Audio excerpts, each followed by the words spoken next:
Laramie in 1902 had a way of pretending it was gentle. From a distance, the town looked like a fistful of wooden buildings dropped onto a wide, pale plain. Low roofs, smoke curls, hitching posts, and the thin black line of the Union Pacific tracks running like a scar across the grass. But the kindness was only paint deep. The wind was the real mayor here.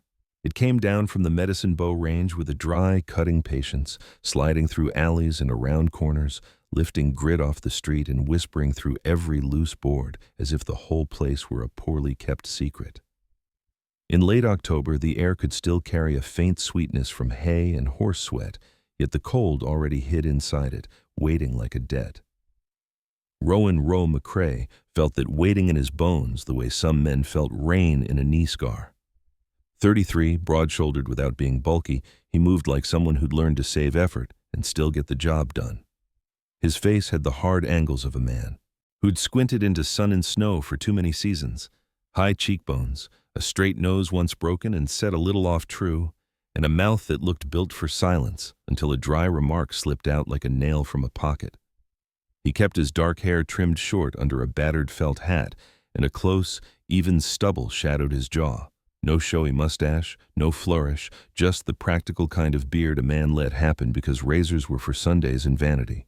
Folks in town called him a cowboy, which was true enough, but it missed the second half of him, the carpenter's eye, the habit of measuring before speaking, the way he studied a roofline, the way other men studied a poker hand. That habit came from a winter 6 years earlier in Montana, when a late storm had snapped a poorly braced shed and pinned a friend beneath timbers until the cold finished what the wood began. Roe didn't talk about it much. It lived behind his eyes instead, shaping every decision with a quiet insistence. That morning he rode in from the ranch with Biscuit trotting beside the horse, a dog too old to waste bark on nothing. Biscuit was a blue heeler gone silver at the muzzle, thick-chested and low to the ground, with one ear that stood up and one that folded as if even his hearing had gotten tired. His eyes were a clear, steady amber, the kind that watched weather more than people. He limped on the right hind leg when the cold set in, an old hoof-kick injury that had healed crooked, but he kept pace out of stubborn love, tail swinging in short, economical strokes. They passed wagons creaking under sacks of grain and a pair of boys chasing each other with sticks, their laughter thin against the wind. A woman in a shawl held her hat with one hand and a basket with the other, bracing herself like a sailor. The wind teased the edges of everything, tugging at signs, skirts, and the loose ends of rope. Roe looked at the houses as he rode. Most were built quick and used hard, cabins and small. Frame homes set close to the road, their porches narrow, their windows rimmed with putty that had cracked and been patched again. Alongside many of them sat the season's firewood, cord after cord stacked against outer walls, covered in canvas tarps weighed down with stones. From a distance it looked sensible, even careful. Up close, Roe could see the gaps where wind would slip under the tarp and drive snow like a knife. He'd seen what happened when wet found its way into seasoned wood and then froze. The pile turned from fuel into a frozen monument, every split locked together like teeth clenched in pain. He rode past Duke Harlan's place and slowed without meaning to. Duke was the sort of man who could fill a room with his opinion before he'd filled it with his body. He was in his late 40s, tall and rangy, with a neck that seemed too long for his shoulders and a mustache that curled at the ends like it wanted applause. His face was weather-burned and ruddy, the skin across, his nose permanently pink as if the wind had kissed him too often. Duke had been a drover in his younger days, a man who'd driven cattle north and survived the kind of nights that made the stars feel sharp, and that history had hardened him into a confidence he wore like a coat. He was friendly enough, but it was the loud friendliness of a man who believed being wrong was impossible if you said your words with enough cheer. 2 weeks earlier, he'd bragged at the diner that a good canvas tarp and a few rocks would keep wood dry through any normal winter. Roe had answered, "Wyoming doesn't run on normal," and Duke had laughed like Roe had told the best joke of the month. Now, Duke's woodpile sat neat and proud, split oak and pine stacked high, canvas draped over the top and tied down. The tarp snapped at one corner where a knot had loosened, a little flag of vulnerability the wind kept worrying. Roe watched it for a moment, then rode on, not out of spite, but out of a simple, Rule: you couldn't wrestle the weather and win, but you could stop giving it easy handholds. The smell of coffee and fried dough pulled him toward the small diner on 2nd Street, the place where ranch hands and railroad men ate elbow to elbow. Inside, the stove gave off steady heat and the air was thick with talk, bacon, and damp wool. Roe ordered a plate and sat with his back near the wall, a habit that looked like caution but was mostly comfort. Biscuit lay at his boots, sighing. Behind the counter, Mrs. Koenig, a stout woman with iron-gray hair pinned tight and a face softened by years of feeding other people, poured coffee with the brisk competence of someone who'd outlasted a dozen winters and intended to outlast a dozen more. At the next table, Duke Harlan sat with 2 other men, boots hooked around chair legs, laughing about something the railroad had done wrong. Duke spotted Roe and raised his cup in greeting. "Roe!" he called, voice booming like the room was his. "You still planning to build that fancy little fort for your firewood?" One of the men with him, a pale fellow with a pencil mustache, snorted. "He's going to roof the whole yard, Duke," he said, and they all chuckled.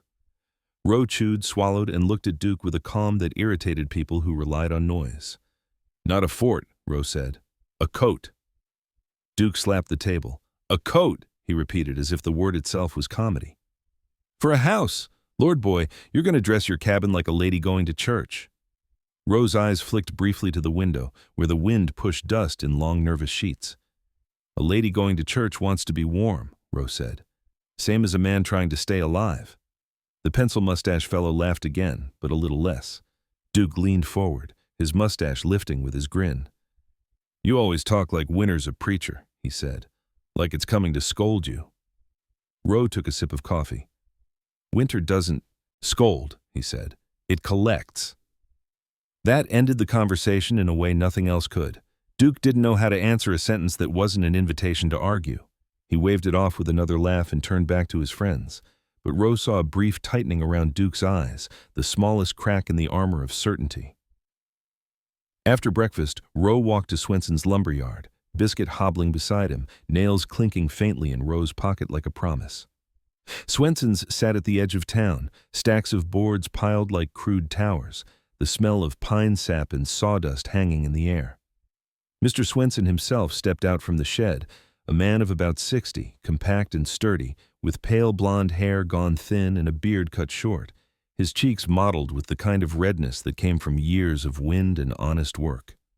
He was of Scandinavian stock and had the quiet, appraising gaze of someone who measured not just lumber, but men.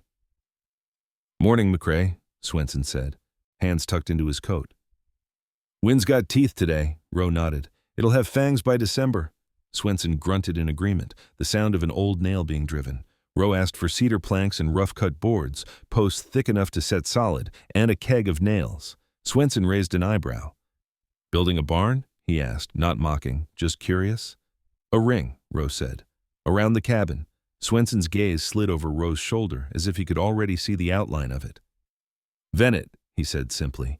"If you close it up tight, moisture will rot what the wind can't reach." Roe's mouth twitched, almost a smile. "That's the plan," he said. Swenson nodded once, as if he'd just watched a man put his boot on the right rung of a ladder. Outside the yard, Roe paused to let Biscuit rest. The dog lowered himself with a careful groan, then looked north again, ears skewed toward the invisible mountains. A gust hit hard enough to make the stacked boards creak and moan. Somewhere down the street, a loose sign banged against its chain, a rhythmic warning. Roe stood with his hands on his hips, coat flapping, and watched the sky, high, clear blue in patches, but with a thin smear of gray building like smoke along the horizon. He didn't need a barometer to feel the pressure shifting. The plains had their own language, and today it said, not yet, but soon. He loaded the lumber onto a wagon he'd borrowed from the ranch, tied it down with practiced knots, and started the slow haul toward his cabin at the edge of town. As he passed the houses again, he caught glimpses of people going about their errands, women carrying coal scuttles, men splitting a last round of wood, children chasing each other through dust. Ordinary life, busy enough to believe it was safe. Duke Harlan stood in his yard with an axe, showing off his swing to anyone who'd look, the mustache and the laughter and the confidence all intact. Duke's gaze followed the pin. Wagon load of lumber, and he called out, "Roe, You building a porch for your firewood or a ballroom for your pride? Roe didn't stop. He lifted a hand in acknowledgement, the motion small and unbothered. Call it what you like, he said over his shoulder. I'm building it before the wind names it for me. Biscuit limped after the wagon, tail low, eyes bright. By the time they reached Roe's cabin, the light had turned thin and slanted, and the wind had settled into a steady push, like a hand testing a door.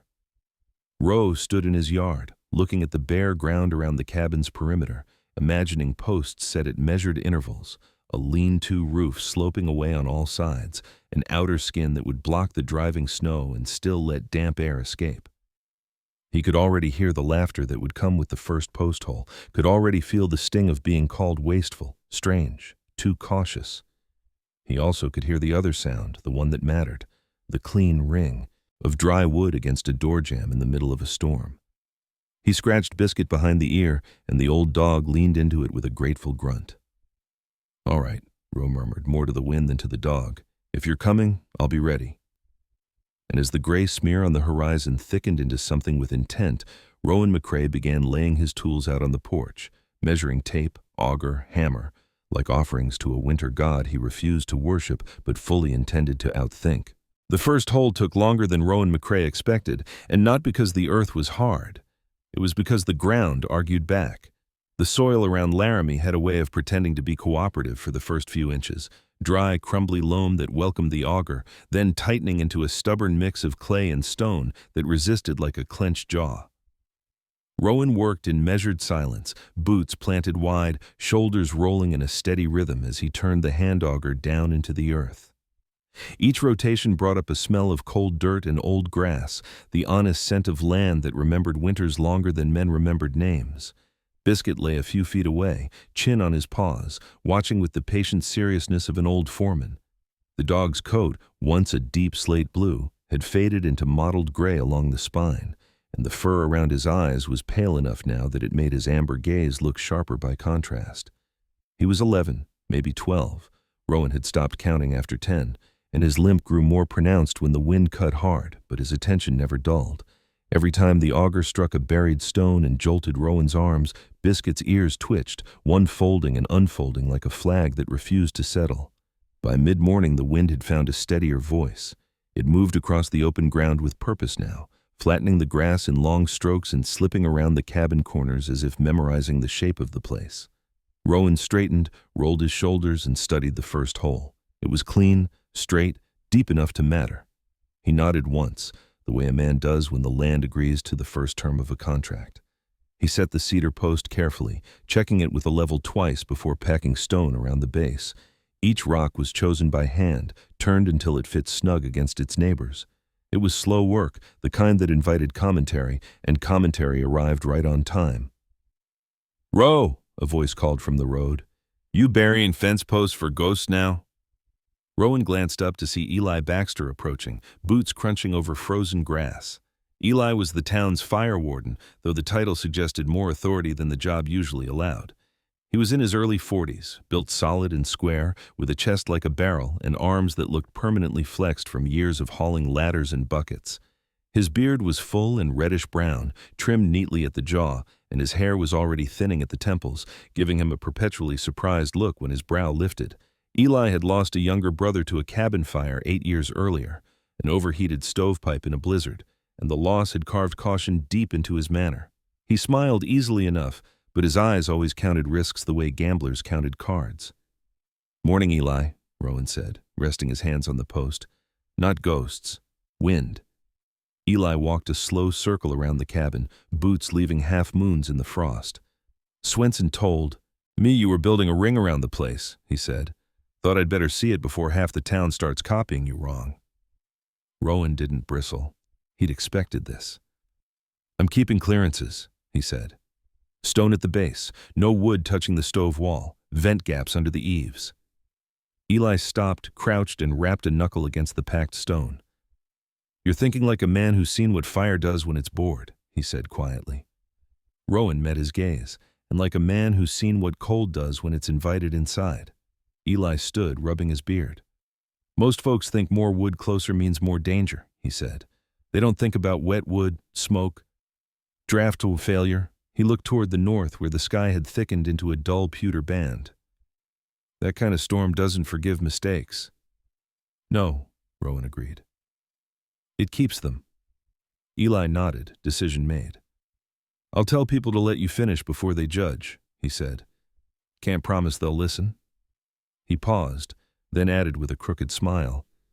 But if this works the way I think it might, you're going to make my winters a lot busier. Better busy than burying, Rowan said. Eli tipped his hat and headed back toward town, his shoulders hunched slightly against the wind. Rowan returned to his work. By noon he had 3 posts set along the south wall, each one squared and braced. His hands ached, the familiar deep ache that settled into the bones rather than the skin. But it was a good ache. The kind that meant something solid was taking shape. He paused to drink from his canteen and noticed a rider approaching from the west, the horse's gait careful on the stiff ground. The rider was Sarah Whitcomb, and she sat a horse like someone who'd learned early that balance mattered more than speed. Sarah was 30, maybe 31, tall and narrow-hipped, with a straight back that made her look taller still. Her hair was the color of wheat left too long in the sun, usually braided and tucked beneath a plain brown hat, though a few loose strands always escaped to whip against her cheek. Her skin was pale, but toughened by weather, freckles scattered across her nose and the high points of her cheeks like constellations.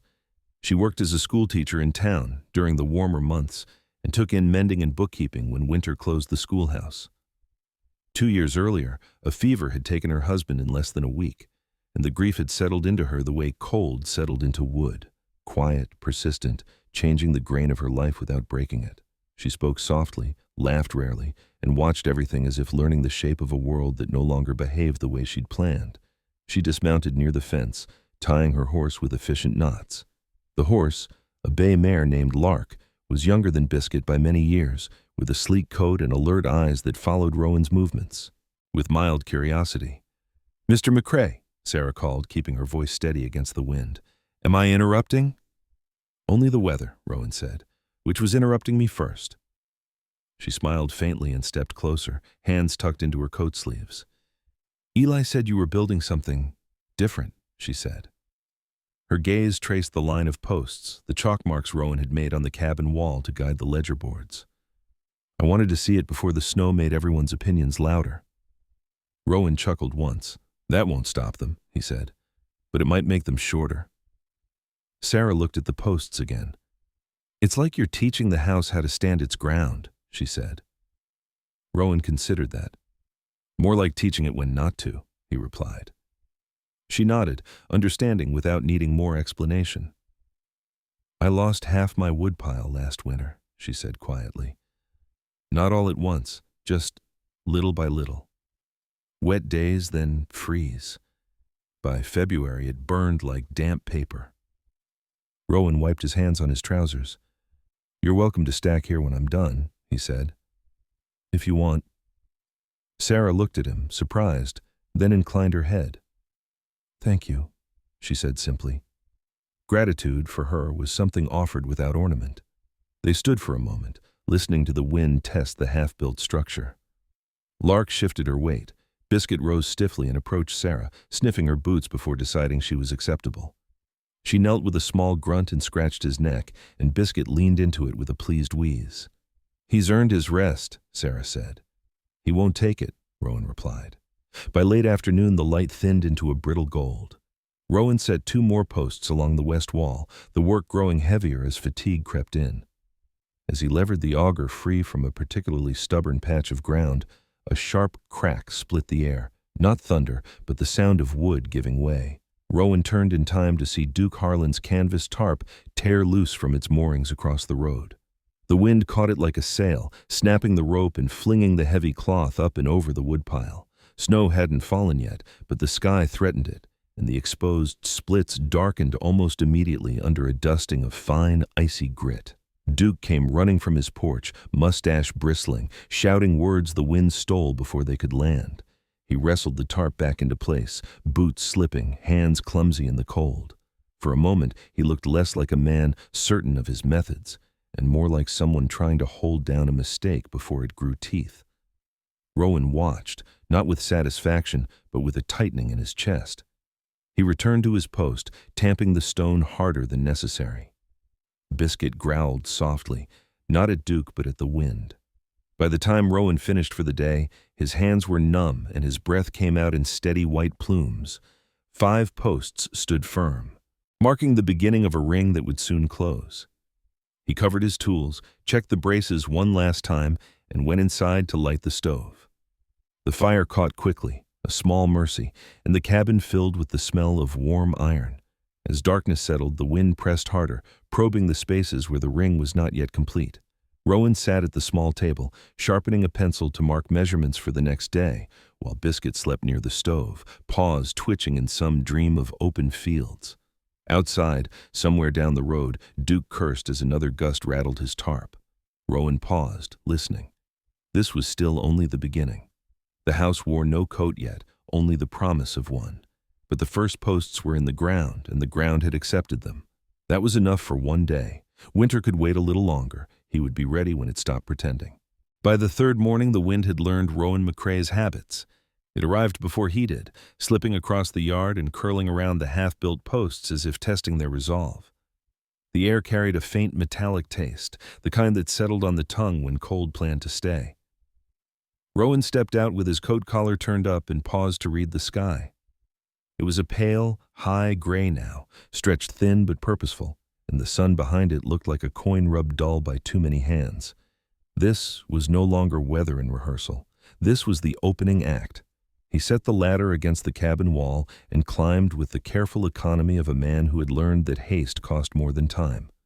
The ledger boards would be the spine of the whole thing, the horizontal timbers that tied the ring to the cabin without stealing its breath.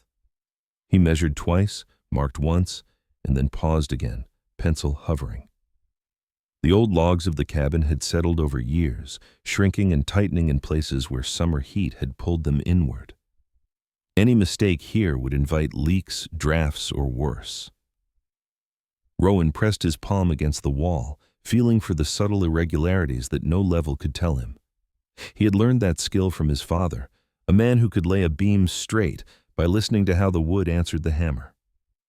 Biscuit sat at the foot of the ladder, his gray speckled coat ruffling in the wind. He tilted his head when Rowan shifted weight, as if counting each rung climbed. The dog's eyes had grown cloudier over the years, but they still followed motion with a sharp, practical focus. When Rowan drove the first spike, the sound rang clean and decisive, echoing across the yard like a bell calling work to order. The morning passed in measured labor. Rowan notched each ledger board with care, easing it into the log wall so it rested without forcing, then supported it with an independent post beneath. It was a belt and suspenders approach, one he'd learned the hard way after watching a roof sag under snow load in a younger man's winter. Redundancy wasn't waste, it was humility built into wood. Near midday, a wagon rattled up the road and slowed. The driver reined in with a practiced tug and hopped down, boots striking frozen earth with a hollow sound. He was new to Rowan, tall and narrow, with shoulders that sloped forward slightly as if the wind had been leaning on him for years. His hair was black and cut short, and his beard was patchy, more habit than fashion, leaving his jawline sharp and angular. A thin scar traced the left side of his mouth, pulling his smile into something permanent and cautious. "Name's Thomas Reed," he called, hands raised in a gesture meant to look casual. "Eli Baxter said you might need help moving lumber." Rowan climbed down the ladder and sized him up. "You haul?" he asked. "Used to," Thomas said. "Railroad till last winter. Then a coupling snapped, took my brother with it." He didn't embellish the sentence. The words sat there, plain and heavy. "I'm still standing, though," he added, a faint shrug lifting one shoulder. Rowan nodded once. "I can use a steady pair of hands," he said. "Pay's honest, cold's not." Thomas smiled crookedly. "I've met worse." They set to work hauling boards into place, Thomas proving himself careful and quiet, the kind of man who watched first and spoke only when it mattered. He handled the wood with respect, fingers checking grain and knots as if he understood the language already. When a gust slammed into the ladder hard enough to make it shudder, Thomas caught it without being asked, bracing his weight until the wind passed. Rowan took note. Trust for him grew from such small acts. Across the road, Duke Harlan's yard was louder than usual. Duke himself stood with his axe, splitting another round as if daring the cold to challenge him. His mustache twitched with each swing, and his breath came out in loud, confident bursts. He paused when he saw Thomas working with Rowan and called over, "You starting a crew now, Ro? Planning to sell tickets when the snow comes?" Rowan didn't answer right away. He drove another spike, the sound clean and final, then looked up. "Just making sure it stays standing," he said. Duke laughed, but there was a tightness under it now, an edge he hadn't carried before. "Well, don't let all that thinking freeze you," he said, turning back to his pile. Thomas leaned close and murmured, "He's nervous." "Should be," Rowan replied. "So should everyone."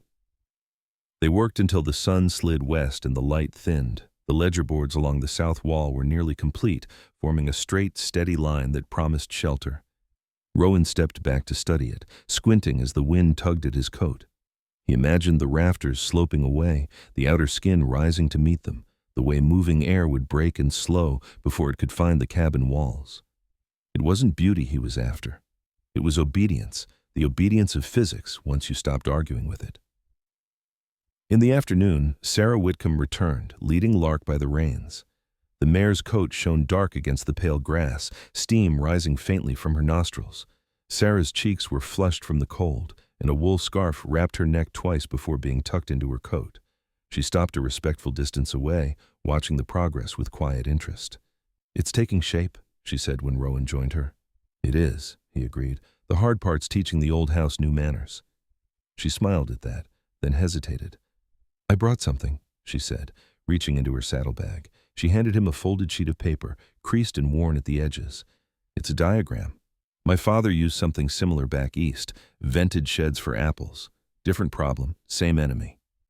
Rowan unfolded it carefully. The drawing was simple but thoughtful. Arrows, marking airflow, small notes written in a neat, slanted hand. He looked up. "This helps," he said. "Thank you." Sarah nodded, relief softening her expression. "I'd rather share what works than lose another winter," she said. As she turned to go, the wind surged again, harder this time, rattling the loose boards stacked near the fence. One plank tipped and fell, striking the ground with a sharp crack. Lark sidestepped, ears flicking back, but Sarah kept a steady hand, murmuring until the mare settled. "Winter's impatient today," Sarah said. "Winter always is," Rowan replied. As dusk settled, Thomas loaded the last of the tools onto the wagon. "I'll be back tomorrow," he said, "if you'll have me." "I will," Rowan said. "Bring gloves." Thomas laughed softly and climbed up, turning the wagon toward town. The light faded fast after that. Rowan lit the lamp inside and warmed his hands by the stove, listening to the wind test the new boards. It found less to argue with now. Outside, Biscuit paced once around the perimeter, sniffing each post as if approving their placement, then settled near the door. Late that evening, long after Duke's yard had gone quiet, Rowan heard a sound that made him pause, a dull thud followed by a curse carried thin through the dark. He stepped onto the porch and saw Duke by lantern light, wrestling with another torn section of tarp.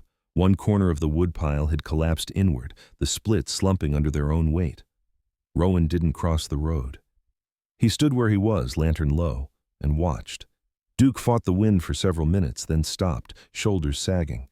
For the first time since Rowan had known him, Duke looked small against the weather. "Ro!" Duke called finally, voice stripped of its bravado. You reckon that thing you're building, would it have stopped this?"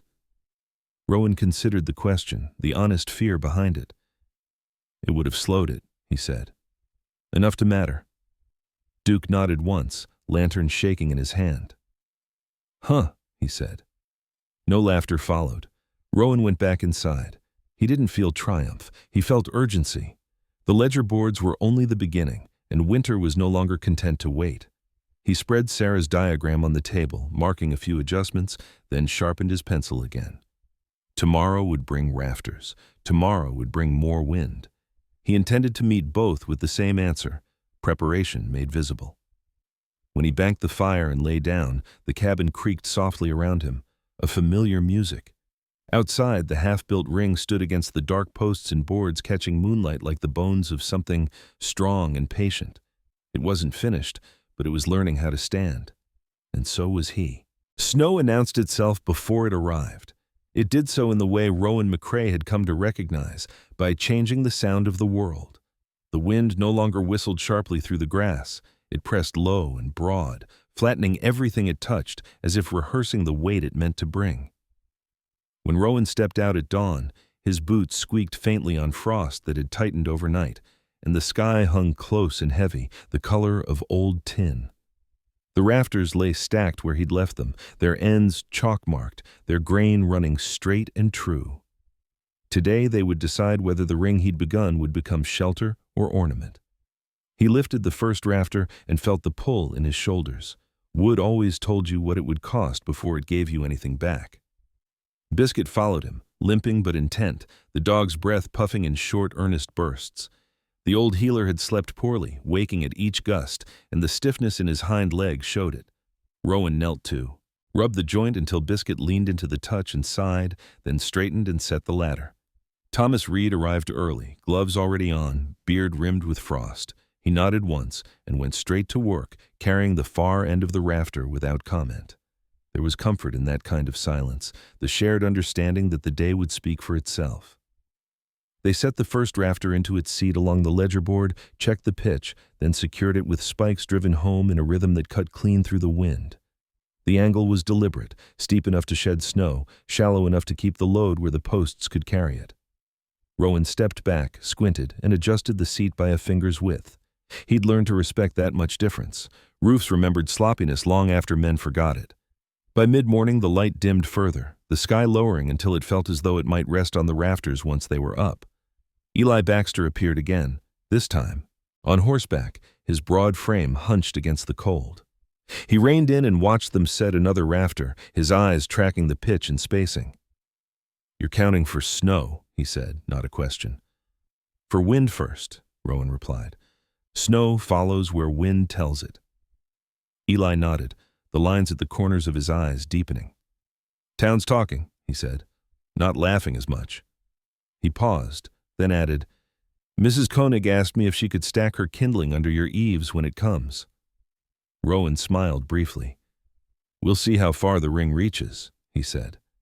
Eli tipped his hat and rode on, leaving hoofprints that filled almost immediately with a thin skin of ice. The next rafter went up slower. The wind surged hard enough to set the ladder trembling, and Thomas braced it with his shoulder, jaw set. Rowan drove the spikes home, feeling the vibration travel through the wood and into his arms. He thought of the ledger boards, of the redundancy beneath, and felt steadied by the knowledge that each piece carried the weight of the others. Across the road, Duke Harlan stood watching. He had tied his tarp down again, this time with extra rope, and the knots were neat, neater than Rowan remembered. Duke's coat was buttoned to the chin, his mustache stiff with frost. When Rowan glanced over, Duke didn't look away. He lifted a hand, then dropped it, undecided. The wind made the choice for him, yanking a corner of the tarp loose with a crack like a shot. Duke swore, the sound torn thin, and set to wrestling it again. Sarah Whitcomb came in the early afternoon, her cheeks pink with cold, her scarf pulled high. She carried a basket this time, bread wrapped in cloth, still warm enough to steam faintly. She set it on the porch without ceremony and stood watching the rafters take shape. "It looks like a rib cage," she said, thoughtful, "as if the house is growing another set of bones." Rowan wiped his hands. "Bones don't keep you warm," he said, "but they keep you standing long enough to matter." She nodded, then looked toward Duke's yard. "He'll ask," she said. "Eventually," Rowan replied. They worked on, the afternoon narrowing into a brittle band of light. By the time the sun dipped, a third of the ring's rafters stood in place, sloping away from the cabin in a disciplined curve. The shape had begun to assert itself now, and with it a quiet authority. The wind struck and slid, losing its bite as it was forced to change direction. It was nearly dark when Duke crossed the road. He walked stiffly, lantern swinging, the light catching in his mustache and throwing shadows up into his eyes. Up close, he looked older than his laughter suggested, the skin at his temples lined and dry, his hands red and cracked. He stopped a few feet from Rowan and cleared his throat. "Ro," he said, "you got a minute?" Rowan nodded and set his hammer down. Duke gestured with the lantern. "I've been doing it the same way since '88. he said. Brought me through a lot of winters. He paused, the lantern swinging less. But I ain't blind. That roof you're building, it's making the wind go around instead of through. Rowan didn't answer. He waited. Duke exhaled. If I wanted to do something like that, just on the north side maybe, what would it cost? Rowan considered the man in front of him, the pride worn thin by cold, the fear not yet named but already working. Time, he said finally. More than money. Duke laughed once, quietly. Figures, he said. Time's what winter takes when you don't give it first. Rowan nodded. I can help you plan, he said, after this is closed in. Duke tipped his lantern in a gesture that wasn't quite thanks and turned back toward his yard. The wind took his words as he went, but not his meaning. That night the first snow came, light and testing, dusting the rafters and melting where they touched warm wood near the cabin wall. Rowan watched it from the window, lamp low, pencil moving across a scrap of paper as he adjusted measurements. Biscuit lay at his feet, eyes half closed, ears flicking at each new sound. Outside, the rafters held, their angles shedding the tentative white as it fell. The next morning broke gray and muffled. Snow lay thin and even across the ground, the world hushed in that particular way. It was only ever hushed before something larger arrived. Rowan and Thomas set to work early, the cold sharpening every motion. Thomas's scar pulled tight as he smiled, breath coming in steady clouds. Feels like the railroad yard before a big push, he said. Everything quiet, everyone waiting. They set rafters until their hands burned, then burned again. The wind rose with the sun, driving snow sideways now, testing the open gaps. Rowan watched how it behaved, where it curled, where it stalled, and adjusted the spacing accordingly. This was the part. No diagram could teach. This was conversation. Midday brought another visitor. A man Rowan hadn't met before approached from town, his coat long and threadbare, his gait careful. He was short and thick-set, with a square head and hair gone nearly white, though his face suggested he was not yet old. His beard was trimmed close, revealing a jaw that jutted forward as if he were perpetually leaning into the world. He introduced himself as Isaac Bell, a carpenter by trade, recently arrived after a job fell through down south. Heard you were building something that makes sense, he said, blunt and unapologetic. Thought I'd see it with my own eyes.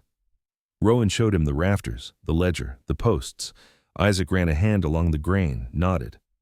You're letting it breathe, he said. Most folks forget that. Most folks forget wind has a memory, Rowan replied. Isaac stayed to help, his movements efficient, his speech sparse. He had lost 2 fingers on his left hand. Years earlier, to a saw blade, the stubs neat and healed, and the loss had made him exacting rather than cautious. By afternoon, the 3 of them worked as if they'd planned it that way all along. The snow thickened as the light faded. By dusk, the rafters along the south and west walls stood complete, the ring now more than an idea. Rowan stood back, snow clinging to his coat, and felt a measure of relief settle into him. Not satisfaction, not yet, but the easing of a knot that had been pulled too tight for too long. Across the road, Duke's yard was quiet. The tarp held, barely, but the wind no longer seemed interested in it. It had found something else to argue with. That night, Rowan banked the fire and slept lightly, the sound of snow sliding off the new rafters waking him once. He smiled in the dark. The ring was teaching the storm where it could not go. Morning came without color. The sky held no edge, no promise of clearing, only a flat, unbroken gray that pressed down on the town as if it meant to stay. Snow from the night before lay thin and deceptive, a polite covering that hid how the cold had settled into the ground. Rowan McCrae stepped onto the porch and listened. The world had changed its voice again. The wind no longer tested. It worked. It pushed in long, determined strokes, learning where resistance lived and where it did not. Today was for skinning the frame, closing in the ring so the rafters would no longer stand naked against the weather. Rowan knew the risk of rushing this part. Walls that were too tight would trap damp and rot the work from within. Walls that were too loose would invite the wind to learn new tricks. Balance, again. Always balance. Thomas Reed arrived with Isaac Bell not long after dawn, both men quieter than usual, their breath hanging heavy in the air. Isaac's missing fingers were wrapped in wool, his movements as precise as ever, while Thomas carried boards on his shoulder with the steady patience of someone who had learned how easily weight could become deadly. They worked without needing instruction, the rhythm established over the past days guiding their hands. Biscuit followed the perimeter at a measured pace, sniffing each post and wall section as it went up, then settled near the stovepipe, eyes alert even in rest. They began on the north side, the face that took the brunt of every storm rolling down from the high country. Rowan set the first rough-sawn plank, holding it just off tight, leaving a hairline gap near the top where moist air could rise and escape. He explained little, but Isaac watched closely and nodded, understanding written in the set of his jaw. They worked from corner to corner, overlapping boards just enough to break the wind's reach while letting the structure breathe. Each plank was nailed with intention, spikes driven straight and true, the sound duller now, swallowed by snow. By mid-morning, the north wall stood in a continuous sweep, raw wood pale against the dark cabin logs. The wind struck it and slid sideways, confused, its force broken into lesser arguments. Rowan paused to feel the change. Inside the ring, the air moved differently. Slower, heavier, as if it had lost its urgency. It was not warm yet, but it was no longer hostile. Sarah Whitcomb arrived with Lark, her mare stepping carefully over the frozen ruts. Sarah's posture was straight despite the cold, her face composed, though her eyes held the faint tension of someone who had learned not to trust calm weather. She watched the wall take shape, her gloved hands clasped before her. "It's already quieter here," she said, "as if the wind's learned better manners." "It hasn't," Rowan replied. "It's just been given fewer choices." She smiled at that and glanced toward the road. "Mrs. Koenig asked me to tell you she's saving a corner of her cellar for the day. She can't get her coal wagon through," she said. "She doesn't like to ask outright." Rowan nodded. "Tell her the ring isn't finished yet," he said. "But when it is, it won't ask either." The afternoon brought heavier snow, flakes driven sideways so hard they stung bare skin. Visibility shortened, the far side of the road fading into a pale suggestion. Thomas and Isaac worked with their backs to the weather, shoulders hunched, hands stiffening despite gloves. Rowan rotated tasks, keeping them moving, knowing that cold crept in fastest when men stayed still. He sent Thomas to split kindling inside the partial shelter, then had Isaac fit boards along the west wall where the wind curled hardest. Each adjustment was small, but together they changed how the storm behaved. Across the road, Duke Harlan struggled. The tarp held no more lessons to teach him. Snow drove beneath it, icing the splits together until his axe glanced uselessly off the surface. He stood staring at the pile, mustache rimmed white, shoulders slumped. When he finally crossed over, lantern swinging, his boots left deep prints that filled at once. "You were right," Duke said, not loudly. The words seemed to surprise him as much as anyone. Up close, the bravado had drained from his face, leaving lines etched deeper by cold and worry. "Not about everything," he added, stubbornness flaring briefly, "but about this." Rowan didn't contradict him. He gestured to the half-finished wall. "Stand here," he said. Duke stepped inside the ring and stopped. The difference was immediate. The wind still moved, but it no longer shoved. Snow fell instead of attacked. Duke let out a slow breath as if he'd been holding it for years. "I can feel it," Duke said quietly, "like stepping behind a horse in a gale." Rowan nodded. "That's dead air," he said. "It's not warm, it's just not stealing." Duke rubbed his hands together. "I'll build mine on the north and west," he said, "if you're willing to look it over when I start." "When this is closed in," Rowan said again, "I'll come." Duke nodded, lantern shaking less now, and went back to his place with purpose replacing panic. As the light failed, the snow thickened into something serious. Rowan called a halt. They had skinned 2 sides fully and part of the third. It would hold for now. He ushered Thomas and Isaac inside the ring, where they shook snow from their coats and flexed numbed fingers near the stove. The fire caught quickly, the draft clean. Rowan smiled faintly at that. It meant the vents were already doing their work. A knock came at the door just after dusk. Rowan opened it to find a man he did not recognize, hat in hand, snow clinging to his coat. He was young, no more than 25, with a narrow face and eyes too old for it. His hair was dark and unkempt, his beard barely more than shadow, as if he hadn't yet decided whether to keep it. "Name's Caleb Price," he said, voice tight. "My mother sent me. The stove won't draw and the wood's gone slick." Rowan took in the way Caleb's shoulders hunched inward, the fear held close. "Bring her," Rowan said, "and bring what wood you can carry." They came within the hour. Caleb's mother, a small woman wrapped in shawls, her hands shaking despite the layers. Rowan set them by the stove, handed them hot coffee, and showed Caleb how to dry a few splits near the fire without choking it. He sent Thomas to fetch more wood from inside the ring, choosing pieces that rang when they struck together. The fire responded immediately, flame brightening, smoke thinning. Caleb watched, eyes wide. "I didn't know it could burn like that," he said. "It always could," Rowan replied. "You just have to let it." They stayed only until the stove drew steady, then returned home with dry wood and clearer instruction. As the door closed behind them, the wind rose again, harder than before, throwing snow in solid sheets. Rowan banked the fire higher, then stepped outside to check the walls. Snow piled against the outer boards, but inside the ring the ground remained mostly bare. The structure held, breathing quietly, doing exactly what it had been built to do. Late that night, after Thomas and Isaac had gone, Rowan sat at the table with Sarah's diagram and his own notes, adjusting nothing now, only confirming. Biscuit slept near the door, chest rising slow and steady. Outside, the storm worked itself into a rage, but it had learned the limits of its reach. Rowan leaned back and listened. The ring was not finished, but it had found its voice. It spoke in the absence of drafts, in the clean pull of the stove, in the way snow fell and stayed where it belonged. Tomorrow he would finish the west wall and begin the south. Tomorrow the town would feel the difference more clearly. For now, it was enough to know that the wind had been turned aside, not defeated, not insulted, just redirected. That was how you survived a winter that intended to teach. The storm arrived the way real storms always did, without ceremony and without apology. There was no single moment when it began, no clear line between before and after. Instead, the wind thickened until it felt weighted, the snow lost its individuality and became a moving wall, and the cold settled into the timber and bone alike as if claiming ownership. Rowan McCrae woke before dawn to a sound he had been expecting. Not the howl of wind, but the deeper, steadier roar of it, constant, deliberate, the voice of something that had made up its mind.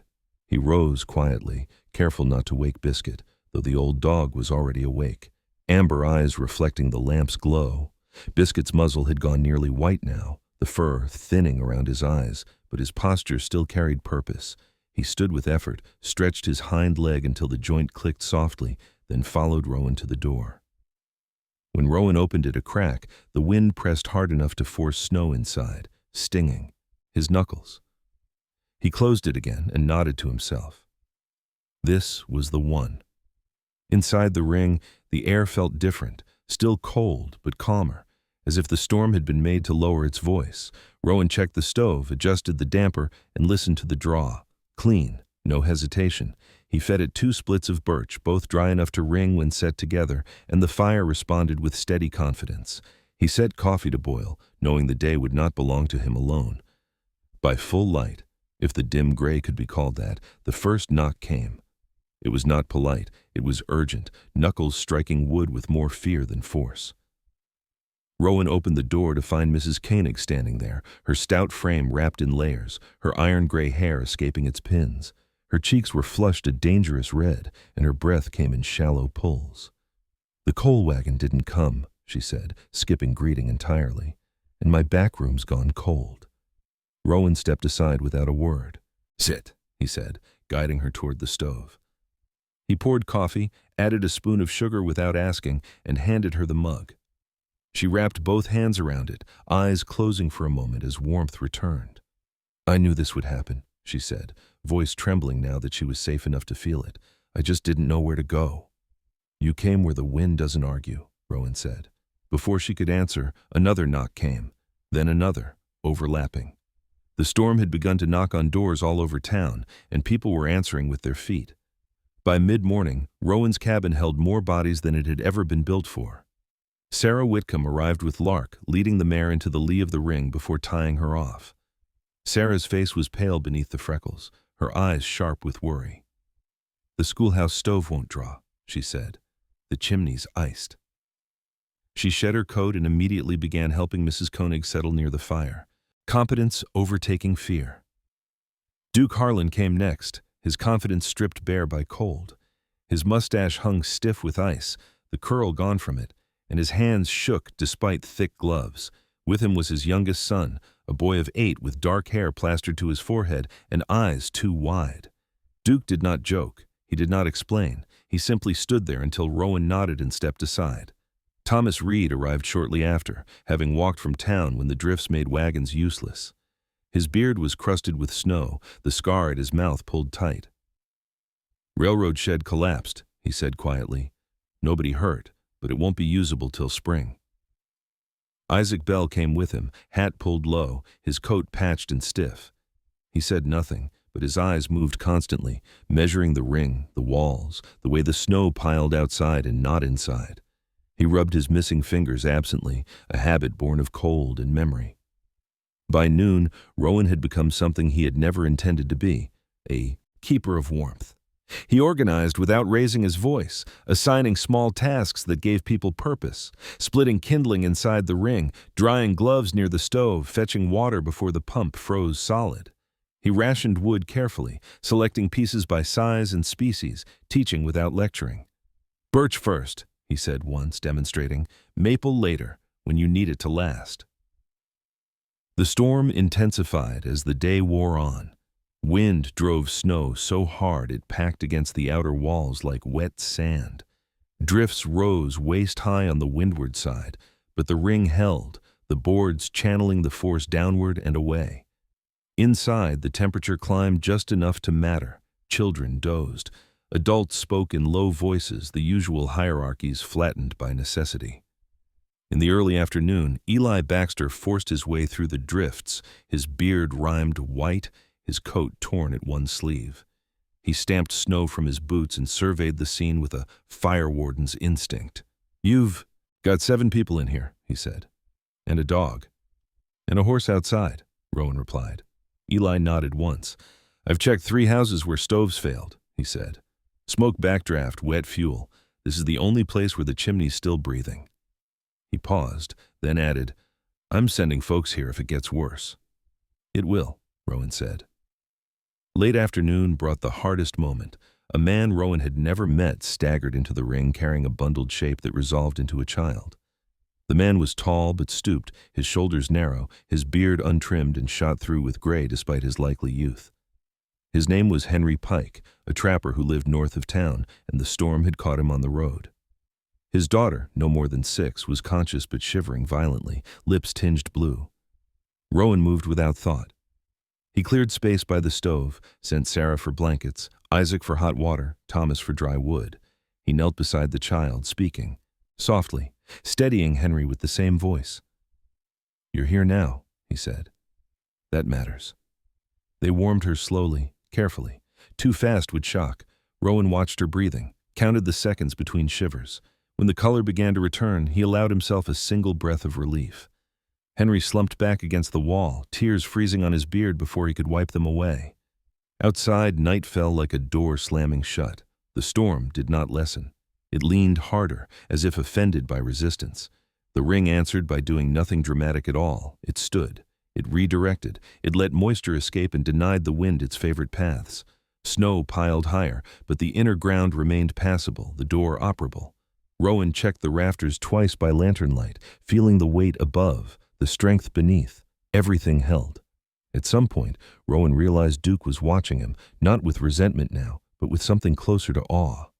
Duke leaned over and said quietly, "I thought being prepared meant having more than the other fellow." Rowan didn't look up from the stove. "It means having what works," he said, "and knowing when to share it." The night stretched long. People slept in shifts, curled against walls, boots tucked under benches. Biscuit made his rounds, checking each person before settling near the door, his breathing slow and content despite the chaos. Lark stamped outside, sheltered by the ring, her dark shape barely visible through the snow. Sarah sat awake for hours, mending a torn sleeve by lamplight, her needle moving with the same calm precision Rowan used on wood. Just before dawn, the wind faltered, not stopped. Storms rarely did, but weakened, as if exhausted by its own insistence. Snow fell straight down at last, quiet and thick. Rowan stepped outside and looked at the drifts, the walls bowed slightly but intact, the roof shedding weight as designed. Smoke rose clean from the chimney, a thin, unwavering line, against the gray. When he came back in, Eli was watching him. "You saved lives tonight," Eli said, not as praise, but as fact. Rowan shook his head. "The work did," he said. Eli nodded. "Then we'd better remember how it was done." As morning crept in, pale and cold, people stirred. Children woke hungry. Adults stretched aching limbs. The storm still held the town in its grip, but something had changed. Fear had loosened. In its place was a quieter thing, understanding. Rowan poured more coffee, fed the stove, and listened to the ring breathe around him. It had done what it was meant to do. It had stayed. Morning did not arrive so much as seep in. It crept through the seams of the storm, pale and tentative, as if unsure it was welcome. The wind had not vanished, but it had loosened its grip, reduced now to a low, resentful mutter that worried the edges of the drifts instead of throwing itself against them. Snow lay everywhere, heaped against fences, swallowing the road, softening the hard angles of the town until Laramie looked less like a settlement and more like something briefly remembered.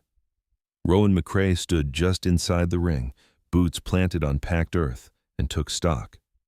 The outer walls bore the storm's handwriting.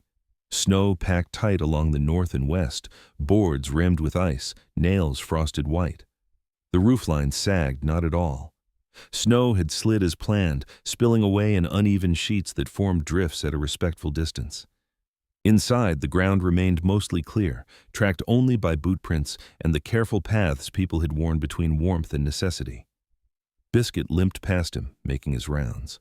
The old healer's back was stiff, his muzzle fully white now in the weak daylight, but his tail still swung with quiet authority. He paused at each sleeping form. Mrs. Koenig wrapped in blankets near the wall. Duke Harlan slumped against a bench with his son curled into his side, Thomas Reed asleep sitting upright, chin on chest, then moved on, satisfied. Biscuit had taken the night seriously, as if it were his job to make sure everyone stayed. Rowan stepped back into the cabin and stirred the fire, coaxing it rather than feeding it. Too much heat too quickly would undo the careful balance they had kept through the night. Sarah Whitcomb was already awake, seated at the table with her mending, needle flashing in the lamplight that still burned. Her hair had come loose from its braid, pale strands escaping around her face, but her hands were steady. She looked up and smiled faintly. "She's breathing easy," she said quietly, nodding toward the corner where Henry Pike's daughter slept, color restored to her cheeks. Rowan nodded. "Good." Outside, voices began to rise, low at first, then clearer. People were emerging from houses that had held, from others that had not.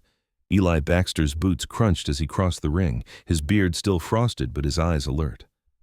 "I've walked the east side," he said. "2 chimneys down, no fire spread. Folks are shaken, but alive." "That's enough to start with," Rowan said. As the light strengthened, people began to stir fully. Coffee was poured. Bread was broken. Someone laughed softly at something unimportant, the sound thin but real. The storm had not won, and that knowledge changed how everyone moved. Duke Harlan woke with a groan and straightened slowly, rubbing his neck. Up close in the gray light, he looked older than Rowan remembered. Lines deepened, skin roughened, eyes dulled by fatigue. His mustache had lost its curl entirely, hanging straight and wet, like a flag after rain. He looked around, took in the walls, the stove, the people sleeping under Rowan's roof, and swallowed. "I owe you more than words," Duke said, voice low, so as not to wake his son. Rowan leaned against the counter, arms crossed loosely. "You owe Winter your attention," he replied. "The rest we can talk about later." Duke nodded. "I already started," he said.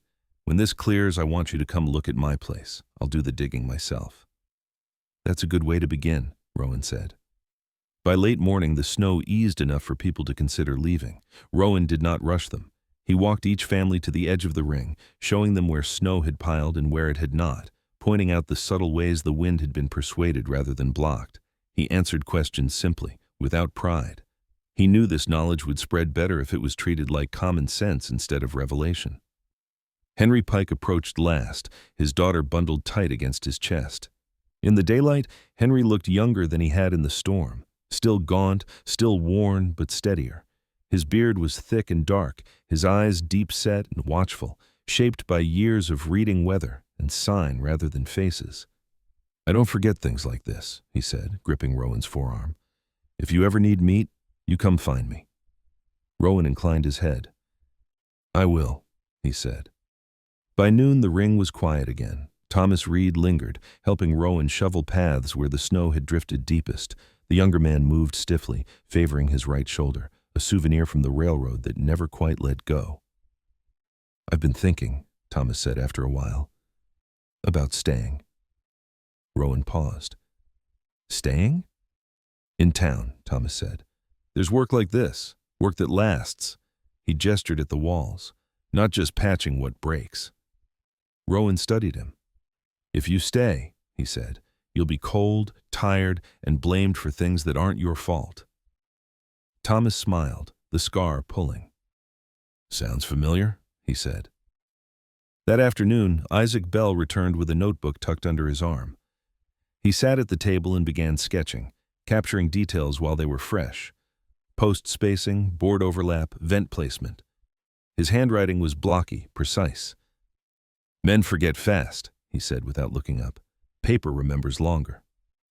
As the day wore on, the storm withdrew further, leaving behind a landscape reshaped. Fences were buried, wagons half swallowed, roofs unevenly capped. Rowan walked the perimeter again, checking every joint, every nail. The ring had shifted slightly under the load, settling rather than straining. He tightened a brace here, cleared snow there. The work was not finished, but it had passed its first true test. Near dusk, Sarah returned with Lark, the mare stepping lively now that the wind had eased. Sarah carried a small parcel wrapped in cloth. "For later," she said, handing it to Rowan. Inside were papers, school records, maps, lists. "If we're going to build more of these," she said, "people will need to understand why." Rowan nodded, accepting the weight of it. That night, Rowan sat alone by the stove, biscuit at his feet, the ring quiet around them.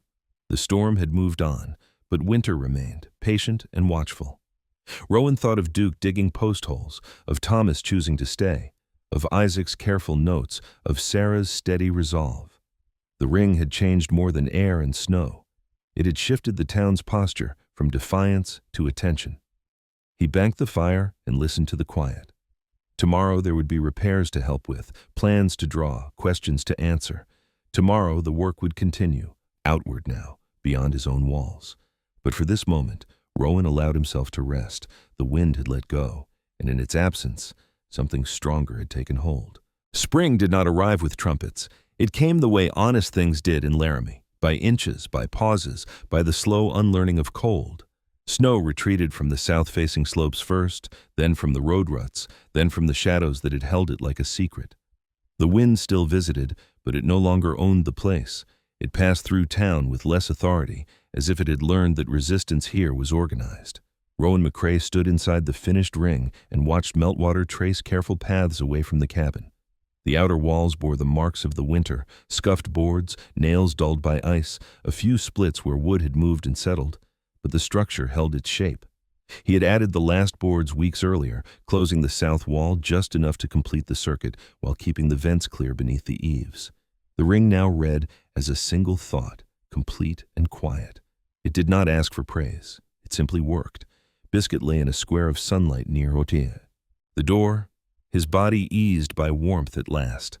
The old healer's coat had thinned over the winter, his ribs more visible beneath the mottled gray, but his eyes were bright, following Rowan as they always had. He rose with effort, crossed the ring, and pressed his head briefly against Rowan's leg, a habit that had become more frequent since the storm, as if the dog were taking attendance on a world he had helped guard. Across the road, Duke Harlan was digging. He worked alone, sleeves rolled, his movements slower than before but more deliberate. The mustache had grown back into something less theatrical, trimmed short, the curl abandoned. Duke stopped when Rowan approached and leaned on his shovel, breath steadying. "I got the north posts in," Duke said. "West side tomorrow." Rowan looked at the holes, spaced carefully, stones piled nearby. You're setting them deeper than you need, he said. Duke nodded. I know, he said, but I sleep better. They shared a baisha look that needed no words. Duke returned to his digging with a rhythm that suggested acceptance rather than defiance. Winter had taken something from him, not pride exactly, but the idea that pride could substitute for preparation. In its place, it had left attention. Down the road, a small group gathered near the schoolhouse. Sarah Whitcomb stood at the center of it, coat buttoned neatly, her hair braided tight now that the weather allowed it. She held a sheaf of papers, Isaac Bell's diagrams copied cleanly, notes added in her careful hand. Around her stood men and women of the town, some with tools slung over shoulders, others with children leaning against their legs. Sarah spoke without raising her voice, and people leaned in to hear her, not because she demanded it, but because she respected their time. Rowan did not join them. He listened from a distance, pleased. Sarah had a way of translating practice into understanding without turning it into doctrine. She spoke of wind as something that could be redirected, not conquered, of moisture as a guest that needed an exit, of space as a tool. When someone asked about cost, she said, time first, then wood. When someone asked if it was worth it, she said, ask the storm. Isaac Bell sat on a crate nearby, sketchbook open on his knee.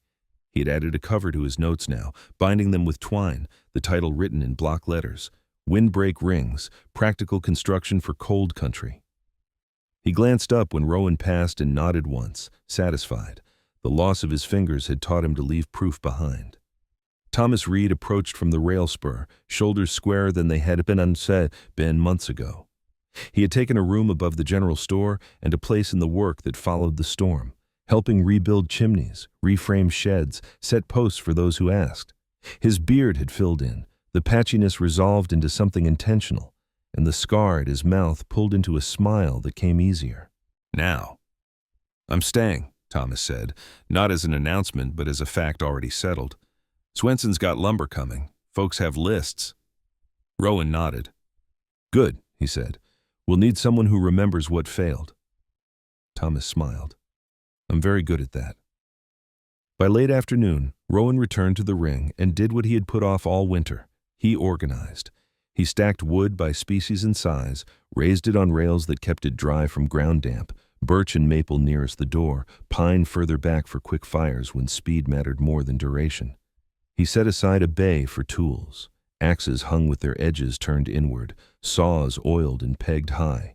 He measured clearances again, lined the floor beneath the stove with stone, checked the vent gaps one more time. Habit, perhaps, or gratitude made practical. A horse approached from the east, hooves slow on thaw-softened ground. It was Lark, Sarah's mare, her coat sleek now, winter hair shedding in pale curls. Sarah rode with easy balance, reins loose. She dismounted and tied the horse, then stood beside Rowan, taking in the finished work. It's complete, she said.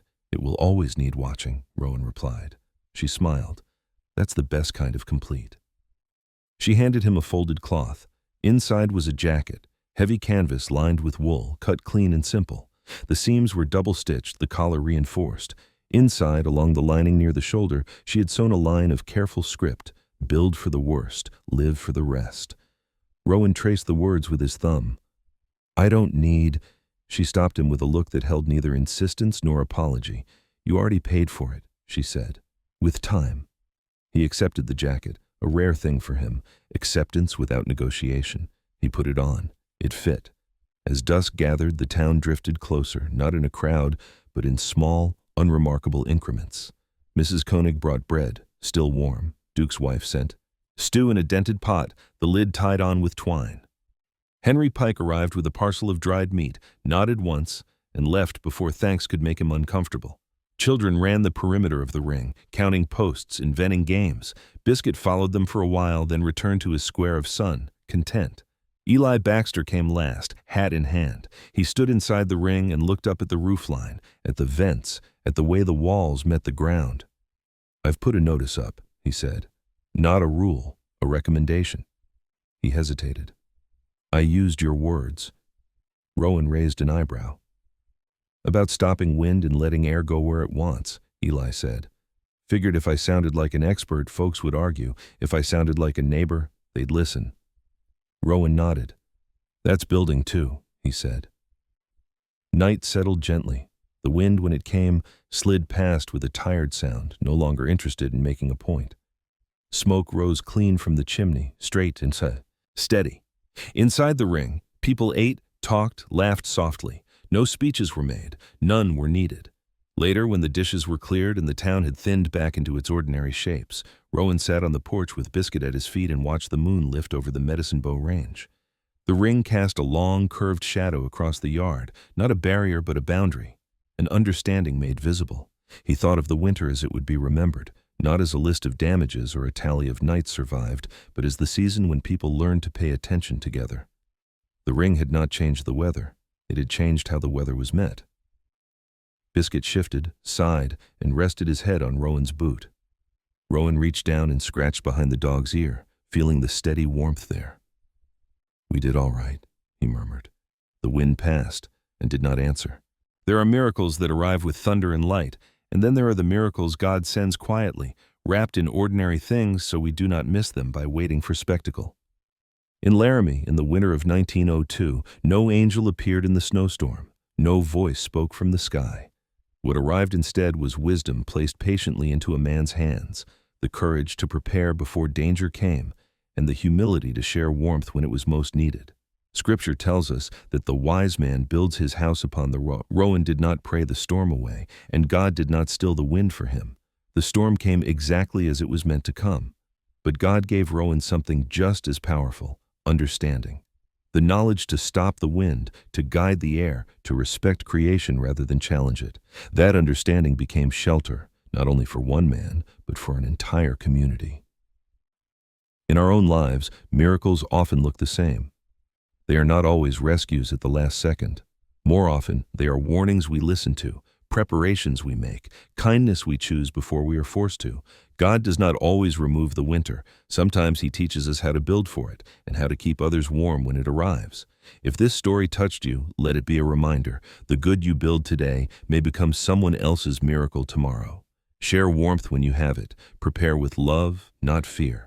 Pay attention to the quiet lessons God places in your path. May God bless you and protect you. May He give you wisdom before hardship, strength during trials, and peace after the storm. And may He guide your hands to build things that last, faith, kindness, and shelter for others. If this story spoke to your heart, please share it with someone who might need hope today. Leave a comment telling us where you're watching from. We read every one. And subscribe to the channel if you value stories of faith, resilience, and quiet miracles that still happen in ordinary lives.